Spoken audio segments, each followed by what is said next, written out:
മൗര്യ സാമ്രാജ്യത്തിൻ്റെ പതനത്തിനു ശേഷം പുതിയ ഒരുപാട് സാമ്രാജ്യങ്ങൾ ഉയർന്നു വന്നു. AD 300-ൽ അത്തരത്തിൽ ഉയർന്നു വന്ന സാമ്രാജ്യമായിരുന്നു ഗുപ്ത രാജവംശം. ഗുപ്ത കാലഘട്ടത്തെക്കുറിച്ച് പറയുകയാണെങ്കിൽ 320-നും 540 AD-ക്കും ഇടയ്ക്കുള്ള കാലഘട്ടമാണ് ഗുപ്ത കാലഘട്ടം. ഈ കാലഘട്ടത്തെ ഗോൾഡൻ ഏജ് അഥവാ സുവർണ കാലഘട്ടമെന്നും വിളിക്കുന്നു. കല, സാഹിത്യം, ശില്പവിദ്യ, വേദാന്തം, വ്യാപാരം, ശാസ്ത്രം, കൃഷി തുടങ്ങിയവയെല്ലാം വികസിക്കുകയും അഭിവൃദ്ധി പ്രാപിക്കുകയും ചെയ്ത കാലഘട്ടമാണിത്. ഗുപ്ത കാലഘട്ടത്തെക്കുറിച്ച് നമുക്ക് അറിവ് കിട്ടുന്നത് പുരാവസ്തുക്കളിൽ നിന്നും സാഹിത്യങ്ങളിൽ നിന്നുമാണ്. പുരാവസ്തുക്കൾ എന്ന് പറയുമ്പോൾ അജന്തയിലെ ശിലകളിൽ കൊത്തിയ ക്ഷേത്രങ്ങളിൽ നിന്ന്, അലഹബാദിലുള്ള തൂണിൽ കൊത്തിവച്ചിരിക്കുന്ന പ്രയാഗയിലെ പ്രശസ്തി ഇൻസ്ക്രിപ്ഷനിൽ നിന്ന്, കൊട്ടാര കവിയായ ഹരിസേനിൽ നിന്നുമൊക്കെയാണ് നമുക്ക് വിവരങ്ങൾ ലഭിച്ചിട്ടുള്ളത്. പിന്നെയുള്ളത് നാണയങ്ങളിൽ നിന്നും സാഹിത്യ രചനകളിൽ നിന്നുമാണ്. നിരവധി സ്വർണത്തിലും വെള്ളിയിലുമുള്ള നാണയങ്ങൾ സമുദ്രഗുപ്തനും മറ്റുള്ള ഭരണാധികാരികളും ഇറക്കിയിട്ടുണ്ട്. കൂടാതെ ഫാഹിയാന്റെ രചനകളിൽ നിന്നും പിന്നെ കാളിദാസന്റെ സാഹിത്യ രചനകളായ രഘുവംശം, മേഘദൂത്, അഭിജ്ഞാന ശാകുന്തളം തുടങ്ങിയവയിൽ നിന്നുമൊക്കെ നമുക്ക് ഗുപ്ത കാലഘട്ടത്തെക്കുറിച്ച് മനസ്സിലാക്കാൻ സാധിച്ചിട്ടുണ്ട്. ഗുപ്ത സാമ്രാജ്യത്തിലെ ഭരണാധികാരികളെക്കുറിച്ച് പറയുകയാണെങ്കിൽ ഗുപ്ത ഡൈനാസ്റ്റി സ്ഥാപിച്ചത് ശ്രീഗുപ്തയാണെന്ന് അനുമാനിക്കുന്നു. 320 AD-ൽ കിരീടമണിഞ്ഞ ചന്ദ്രഗുപ്തൻ ഒന്നാമനാണ് ഗുപ്ത ഡൈനാസ്റ്റിയിലെ ആദ്യത്തെ പവർഫുൾ റൂളർ. ലിച്ഛവി രാജകുമാരിയുമായുള്ള ചന്ദ്രഗുപ്തൻ ഒന്നാമൻ്റെ വിവാഹബന്ധം ഗുപ്ത സാമ്രാജ്യത്തിന് ഒരു വലിയ വഴിത്തിരിവായിരുന്നു. അടുത്ത ശക്തനായ ഭരണാധികാരി അദ്ദേഹത്തിൻ്റെ മകനായ സമുദ്രഗുപ്തനായിരുന്നു. സമുദ്രഗുപ്തൻ്റെ അധിനിവേശങ്ങളെക്കുറിച്ച് അലഹബാദ് സ്തംഭത്തിൽ അദ്ദേഹത്തിൻ്റെ കൊട്ടാര കവിയായ ഹരിസേന വിവരിച്ചിട്ടുണ്ട്. അടുത്ത ശക്തനായ ഗുപ്ത ഭരണാധികാരിയായിരുന്നു ചന്ദ്രഗുപ്ത വിക്രമാദിത്യ. അദ്ദേഹമാണ് ഗുപ്ത സാമ്രാജ്യം വികസിപ്പിച്ചതും ശക്തമാക്കിയതും. ശകന്മാരുടെ പ്രദേശങ്ങൾ പിടിച്ചടക്കിയത് ഇദ്ദേഹമായിരുന്നു. ഫാഹിയാൻ ഇന്ത്യ സന്ദർശിക്കുന്നത് ഇദ്ദേഹത്തിൻ്റെ കാലത്താണ്. ഗുപ്ത അഡ്മിനിസ്ട്രേഷനെ കുറിച്ച് പറയുകയാണെങ്കിൽ ഭരണസിരാകേന്ദ്രം രാജാവായിരുന്നു. അദ്ദേഹത്തെ സഹായിക്കുന്നതിന് നിരവധി മന്ത്രിമാരും ഉണ്ടായിരുന്നു. ഗുപ്ത സാമ്രാജ്യത്തിൽ നിരവധി ദേശങ്ങൾ അഥവാ പ്രൊവിൻസുകൾ ഉണ്ടായിരുന്നു. ഇവയുടെ തലവൻ ഉപാരിക ആയിരുന്നു. ഭരണത്തിൻ്റെ ഏറ്റവും താഴെയുള്ള ലെവൽ ഡിസ്ട്രിക്റ്റ് അഥവാ ഗ്രാമങ്ങളുടെ ഒരു കൂട്ടഭരണമായിരുന്നു. ഓരോ ഗ്രാമത്തിൻ്റെയും തലവൻ ഗ്രാമാധ്യക്ഷൻ ആയിരുന്നു. മിലിറ്ററി സിസ്റ്റത്തെക്കുറിച്ച് നോക്കുകയാണെങ്കിൽ മൗര്യന്മാരെ പോലെ ശാസ്ത്രീയ രീതിയിലുള്ള വികസനമാണ് മിലിറ്ററി സിസ്റ്റത്തിലും ഉണ്ടായിരുന്നത്. കുതിരപ്പടയാളികളുടെയും ആനകളുടെയും തലവന്മാരായി മഹാസേനാപതിമാരെ നിയമിച്ചിരുന്നു. മിലിറ്ററിയിൽ നിരവധി റാങ്കുകൾ ഉണ്ടായിരുന്നു. അതിലൊന്നായിരുന്നു മഹാസന്ധി വിഗ്രാഹിക. ഗുപ്ത കാലഘട്ടത്തിലെ സാമൂഹിക അവസ്ഥയെക്കുറിച്ച് നോക്കുകയാണെങ്കിൽ വർണ്ണത്തിൻ്റെ അടിസ്ഥാനത്തിൽ സമൂഹത്തെ വേർതിരിച്ചിരുന്നു. കശാപ്പുകാരും ആരാച്ചാരും നഗരത്തിന് പുറത്തുള്ള വാസസ്ഥലങ്ങളിൽ താമസിച്ചിരുന്നു. ബ്രാഹ്മണരായിരുന്നു സമൂഹത്തിലെ ഏറ്റവും ബഹുമാന്യർ. ക്ഷത്രിയരും സമൂഹത്തിലെ ഉന്നത പദവികളിലായിരുന്നു വിഹരിച്ചിരുന്നത്. അടിമത്തം നിലനിന്നിരുന്നു. കൂട്ടുകുടുംബ വ്യവസ്ഥിതി ആയിരുന്നു. ബഹുഭാര്യാത്വവും സതിയും ഇക്കാലത്ത് ആചാരങ്ങളായി വികസിച്ചു വന്നു. ഗുപ്ത കാലഘട്ടത്തിൽ ശാസ്ത്രവും സാങ്കേതിക വിദ്യയും എന്തായിരുന്നു നോക്കിയാൽ ശാസ്ത്ര പഠനങ്ങൾ അഭിവൃദ്ധിപ്പെട്ടു.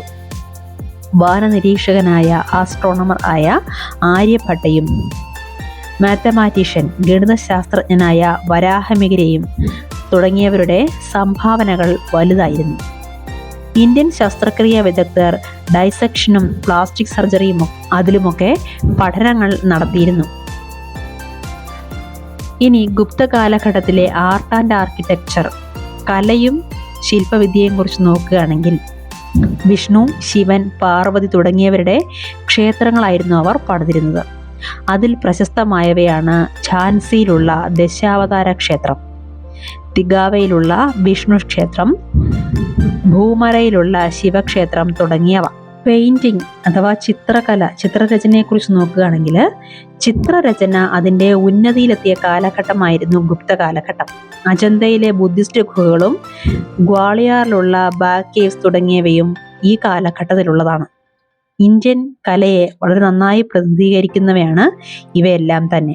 ഇനിയും ഗുപ്ത കാലഘട്ടത്തിലെ ട്രേഡ് ആൻഡ് റിലീജിയൻ, കച്ചവടവും മതവും നോക്കുകയാണെങ്കിൽ പേർഷ്യൻ ഗൾഫ് വഴിയും ചെങ്കടൽ വഴിയും പടിഞ്ഞാറൻ നാടുകളുമായി ഇന്ത്യക്ക് ശക്തമായ വ്യാപാര ബന്ധമുണ്ടായിരുന്നു.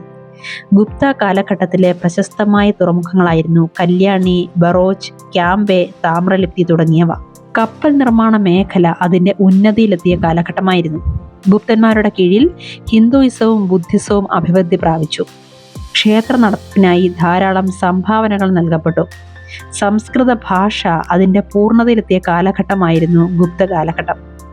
468 AD കഴിഞ്ഞതോടെ ഗുപ്ത സാമ്രാജ്യം തകരാൻ തുടങ്ങി. 600 AD തകർച്ച അതിന്റെ പൂർണ്ണതയിലെത്തി. ഹർഷവർദ്ധന.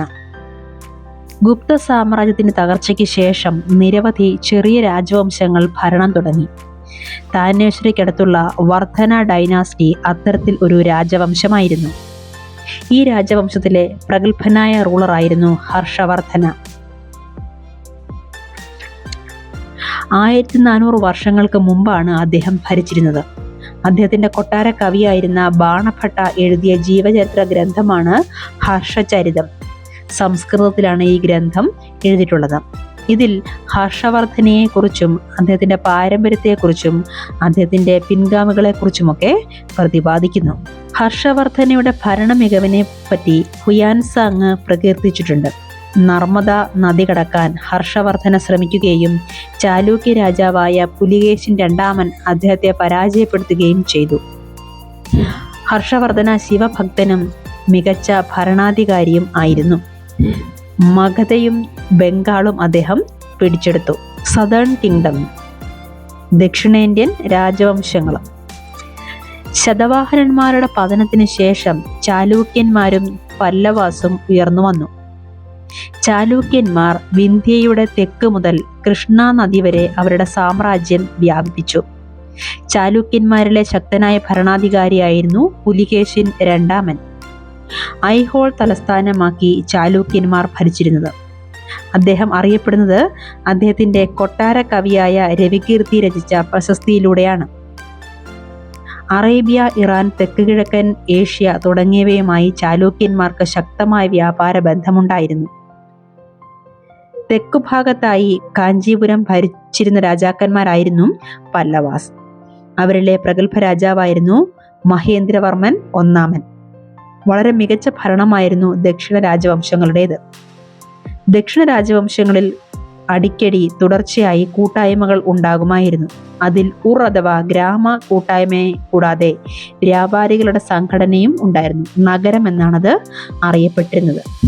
പല്ലവന്മാരുടെയും ചാലൂക്യന്മാരുടെയും ഭരണകാലം അധികകാലം നിലനിന്നില്ല. രാഷ്ട്രകൂട രാജവംശത്തിന് ചോള രാജവംശത്തിനും വേണ്ടി അവർക്ക് വഴിമാറി കൊടുക്കേണ്ടി വന്നു. ചാലൂക്യന്മാരുടെയും പല്ലവന്മാരുടെയും ഭരണം എത്തരത്തിലായിരുന്നു നോക്കിയാൽ പാരമ്പര്യമായി അവർ ജോലികൾ കൈമാറിയിരുന്നു. ഉദാഹരണം പറയുകയാണെങ്കിൽ കവിയായിരുന്ന ഹരിസേന മഹാദണ്ഡ നായക അഥവാ ചീഫ് ജുഡീഷ്യൽ ഓഫീസറും കൂടി ആയിരുന്നു. അതായത് അദ്ദേഹത്തിന്റെ പിതാവ് ആ പദവികൾ അലങ്കരിച്ചിരുന്നത് കൊണ്ട് അദ്ദേഹത്തിനും ആ പദവി പിന്നീട് നൽകപ്പെട്ടു. അതേപോലെ ഒരു വ്യക്തി തന്നെ പല പദവികൾ വഹിച്ചിരുന്ന രീതിയും അക്കാലത്തുണ്ടായിരുന്നു.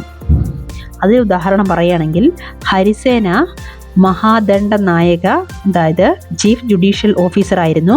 കൂടാതെ കുമാർ അമാത്യ പ്രധാനപ്പെട്ട ഒരു മന്ത്രിയായിരുന്നു. സാഞ്ചി വിഗ്രാഹിക അതായത് യുദ്ധത്തിൻ്റെയും സമാധാനത്തിൻ്റെയും മന്ത്രിയും കൂടി ആയിരുന്നു. ഈ 3 പദവികളും വഹിച്ചിരുന്ന ഒരു വ്യക്തിയായിരുന്നു ഹരിസേന. ഇനിയും ലോക്കൽ അഡ്മിനിസ്ട്രേഷനിലെ പ്രധാനപ്പെട്ട ആളുകൾ ആരൊക്കെയായിരുന്നു നോക്കിയാൽ നഗര ശ്രേഷ്ഠി അഥവാ ചീഫ് ബാങ്കർ. അദ്ദേഹം എന്താണ്? മർച്ചന്റ് ഓഫ് ദ സിറ്റി ആണ്. ആ സിറ്റിയിലെ ഏറ്റവും പ്രധാനപ്പെട്ട ഒരു വ്യാപാരിയായിരിക്കും. അതാണ് നഗര ശ്രേഷ്ഠി എന്നുള്ള പദവി കൊടുത്തിരുന്നത് ലോക്കൽ അഡ്മിനിസ്ട്രേഷനുള്ള വ്യക്തികളായിരുന്നു. പിന്നെ സാർത്ഥവാഹ or leader of the merchant caravan, വ്യാപാരികളുടെ നേതാവ്, അതാണ് സാർത്ഥവാഹ. മൂന്നാമത് പ്രഥമ കുളിക ഓർ ചീഫ് ക്രാഫ്റ്റ്സ്മാൻ, കൈത്തൊഴിൽ വിഭാഗത്തിലെ പ്രധാനപ്പെട്ട ആൾ അല്ലെങ്കിൽ ഏറ്റവും മുതിർന്ന ആൾ, നായകൻ എന്നൊക്കെ പറയാം. അതുപോലെ ഹെഡ് ഓഫ് ദി കയാത്താസ്, ഇതൊക്കെയാണ് ലോക്കൽ അഡ്മിനിസ്ട്രേഷനിലെ പ്രധാനപ്പെട്ട ആളുകൾ. കൂടാതെ സാമന്താസ് എന്ന് തുടങ്ങിയ വിഭാഗം കൂടി ഉണ്ടായിരുന്നു. ആ ഉദ്യോഗസ്ഥരുടെ ജോലി എന്താണെന്നാൽ അവർ നികുതി പിരിക്കുകയും ആർമിയെ അവ ഉപയോഗിച്ച് മെയിൻറ്റെയിൻ ചെയ്യുകയും യുദ്ധോപകരണങ്ങളും മറ്റും സജ്ജീകരിക്കുകയും ചെയ്യുന്ന ആളുകളാണ് സാമന്താസ്. രാജാവിന്റെ ശക്തി ക്ഷയിക്കുമ്പോൾ സാമന്തന്മാർ സ്വതന്ത്രമായി ഭരണം നടത്താൻ ശ്രമിച്ചിരുന്നു. ഈ കാലഘട്ടങ്ങളിൽ സാധാരണ ജനങ്ങളും സ്ത്രീകളും പ്രാകൃത ഭാഷയാണ് ഉപയോഗിച്ചിരുന്നത്. രാജാവും ബ്രാഹ്മണരും സംസ്കൃത ഭാഷയും ഉപയോഗിച്ചു. അയിത്തം നിലനിന്നിരുന്ന കാലമായിരുന്നു എന്ന് ചൈനീസ് പിൽഗ്രിമായ ഫാഹിയാന്റെ രചനകളിൽ നമുക്ക് മനസ്സിലാക്കാൻ സാധിച്ചിട്ടുണ്ട്. ഇനിയും ഈ ഒരു ഗുപ്ത കാലഘട്ടം ഇന്ത്യയിൽ നടക്കുമ്പോൾ മറ്റൊരു കാലഘട്ടം അറേബ്യൻ നാടുകളിൽ ഇതേ കണ്ടംപററി സ്റ്റേജിൽ ഉണ്ടായിരുന്നു. അറേബ്യ എന്നത് മരുപ്രദേശമാണ് എങ്കിൽ പോലും അറേബ്യ നൂറ്റാണ്ടുകളായി ആശയവിനിമയത്തിൻ്റെ ഒരു കേന്ദ്രമായി നിലനിന്നിരുന്നു. യൂറോപ്പുമായുള്ള കടൽ വഴിയുള്ള ഇന്ത്യയുടെ വ്യാപാരത്തിൽ അറബ് കച്ചവടക്കാരും നാവികരും പ്രധാന പങ്ക് വഹിച്ചു. അറേബ്യയിൽ ജീവിച്ചിരുന്ന മറ്റൊരു ജനവിഭാഗമായിരുന്നു ബെഡൂയൻസ്. കന്നുകാലി വളർത്തുന്ന ഗോത്രങ്ങൾ ഒട്ടകങ്ങളെയാണ് കൂടുതൽ ആശ്രയിച്ചിരുന്നത്. ബാക്കിയുള്ള മൃഗങ്ങൾ മരുഭൂമിയിൽ അതിജീവിക്കുന്നതിന് വളരെ ബുദ്ധിമുട്ടുള്ള കാര്യമായിരുന്നു. ഏകദേശം 1400 വർഷങ്ങൾക്ക് മുമ്പ് മുഹമ്മദ് നബി അവതരിപ്പിച്ച പ്രധാന മതമാണ് ഇസ്ലാം. പരമോന്നതനായ ദൈവത്തിന് മുൻപിൽ എല്ലാവരും തുല്യരാണെന്നും ഐക്യത്തോടെ വർത്തിക്കണമെന്നും ഇസ്ലാം പഠിപ്പിക്കുന്നു. 100 വർഷത്തിനുള്ളിൽ തന്നെ ഇസ്ലാം മതം north Africa, Spain, Iran, India തുടങ്ങിയ ഇടങ്ങളിൽ പ്രചരിച്ചു. അറബ് കച്ചവടക്കാർക്ക് നേരത്തെ തന്നെ ഉപഭൂഖണ്ഡത്തിന്റെ തീരദേശത്തുള്ള വാസസ്ഥലങ്ങളുമായി പരിചയമുണ്ടായിരുന്നതിനാൽ അവർ മതത്തെയും അവരോടൊപ്പം കൊണ്ടുവന്നു. അറേബ്യൻ പട്ടാളക്കാർ ഇന്നത്തെ പാകിസ്ഥാനിലുള്ള സിന്ധ് 1300 വർഷങ്ങൾക്ക് മുമ്പ് കീഴടക്കിയിരുന്നു. പ്രശസ്തീസ് എന്താണെന്ന് നോക്കാം. അലഹബാദിലുള്ള അശോകൻ പില്ലറിൽ സമുദ്രഗുപ്തനെ കുറിച്ച് പ്രതിപാദിക്കുന്നുണ്ട്. സമുദ്രഗുപ്തന്റെ കൊട്ടാര കവിയായ ഹരിസേനയാണ് ഇത് കമ്പോസ് ചെയ്തിരിക്കുന്നത്. ഒരു പ്രത്യേക തരത്തിലുള്ള ഇൻസ്ക്രിപ്ഷൻസ് ആണിത്. പ്രശസ്തി എന്നാണ് ഈ ഇൻസ്ക്രിപ്ഷൻസ് അറിയപ്പെടുന്നത്. അതിൻ്റെ അർത്ഥം പ്രശംസിക്കുക എന്നതാണ് ഉദ്ദേശം. 4 തരത്തിലുള്ള ഭരണാധികാരികളെ കുറിച്ച് ഹരിസേന പറയുന്നുണ്ട്. കൂടാതെ സമുദ്രഗുപ്തന് ഇവരോടുള്ള സമീപനത്തെക്കുറിച്ചും അദ്ദേഹം പ്രതിപാദിക്കുന്നു. ഒന്നാമത് ആര്യവർത്തത്തിലെ ഭരണാധികാരികളാണ്. 9 ഭരണാധികാരികൾ അവരുടെ രാജ്യങ്ങളും മറ്റും സമുദ്രഗുപ്തന്റെ സാമ്രാജ്യത്തിന്റെ ഭാഗമാക്കിയിരുന്നു. 2 ദക്ഷിണപഥത്തിലെ ഭരണാധികാരികളാണ്. 12 ഭരണാധികാരികൾ അവരുടെ രാജ്യങ്ങൾ സമുദ്രഗുപ്തന് അടിയറവ് വയ്ക്കുകയും എന്നാൽ അദ്ദേഹം അവരെ തുടർന്ന് ഭരിക്കാൻ അനുവദിക്കുകയും ചെയ്തു. പിന്നെയുള്ളത് സാമ്രാജ്യത്തിന് ചുറ്റും ഉണ്ടായിരുന്ന അസം, കോസ്റ്റൽ ബംഗാൾ, നേപ്പാൾ, നോർത്ത് വെസ്റ്റിലെ ഗണസംഘ തുടങ്ങിയവരായിരുന്നു. ഇവർ സമുദ്രഗുപ്തന് ഉപഹാരങ്ങൾ സമർപ്പിക്കുകയും രാജസഭയിൽ സംബന്ധിക്കുകയും ചെയ്തു. പിന്നെയുള്ളത് പുറമെ നിന്നുള്ളവരായിരുന്നു. കുശാനന്മാരുടെയും ശകന്മാരുടെയും പിൻഗാമികളും ശ്രീലങ്കൻ ഭരണാധികാരികളുമായിരുന്നു ഇവർ സമുദ്രഗുപ്തന് കീഴടങ്ങുകയും പുത്രിമാരെ വിവാഹം ചെയ്ത് കൊടുക്കുവാൻ തുനിയുകയും ചെയ്ത ഭരണാധികാരികൾ ആയിരുന്നു. ഇനി വിക്രം സംവാദ് എന്താന്ന് നോക്കിയാൽ 58 BCയോടുകൂടി ആരംഭിക്കുന്ന ഈ യുഗം ഗുപ്തരാജാവായ ചന്ദ്രഗുപ്തൻ രണ്ടാമനും ശകന്മാരുടെ മേൽ വിജയം നേടി വിക്രമാദിത്യ എന്ന പേര് സ്വീകരിച്ച കാലമാണ്. സ്വാതന്ത്ര്യാനന്തര ഇന്ത്യയിൽ ഗ്രിഗോറിയൻ കലണ്ടറിനൊപ്പം തന്നെ വിക്രം സംവാദം നാം സ്വീകരിച്ചിട്ടുണ്ട്.